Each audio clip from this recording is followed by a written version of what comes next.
Ndërsa është drejt përfundimit, vendosja e trafikndarësve të segmentit rrugor të Baqallekut, një pengesë për shfrytëzimin e tyre edhe në këto kushte vazhdon të jetë një shtyllë e tensionit të lartë e vendosur në Korsinë e Djathtë. Kompania që po kryen punimet është detyruar të vendosë para saj një platformë betoni, si dhe tabela sinjalistike rrugore për të orientuar drejtuesit e mjeteve dhe për të shmangur aksidentet. Kjo korsi nuk shfrytëzohet pikërisht për shkak të kësaj shtylle, e cila administrohet nga operatori i sistemit të transmetimit, por që ende nuk ka kryer deturimin për zhvendosjen e saj në një pikë tjetër, ndërkohë në Korsinë e Krahut të Djathtë, kur vjen nga harku i Bërdicës, bllokimi i qarkullimit automjeteve ndodh për shkak të një kabine elektrike vendosur në një segment për rreth 30 metër. Kabina e përket OSH-s në Shkodër, por edhe kjo ashtu si operatori i sistemit të transmetimit nuk ka kryer ende deturimin për ta spostuar kabinën në një vend tjetër. Siç e tregojnë mjaft qartë dhe pamjet, korsia në këtë segment ka mbetur e papërfunduar thjesht për shkak të pranisë së kësaj kabine. Kjo situatë është e papranueshme si për operatorin e sistemit të transmetimit, ashtu edhe për OSH-n në Shkodër, pasi punimet për zhrimin e rrugës së Baqallekut nuk kanë nisur para një jave,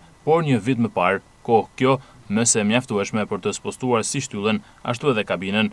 Sot është arritur në pikën kur po përfundon vendosja e trafikndarësve, ndërkohë që korsitë vazhdojnë të jenë me pengesa.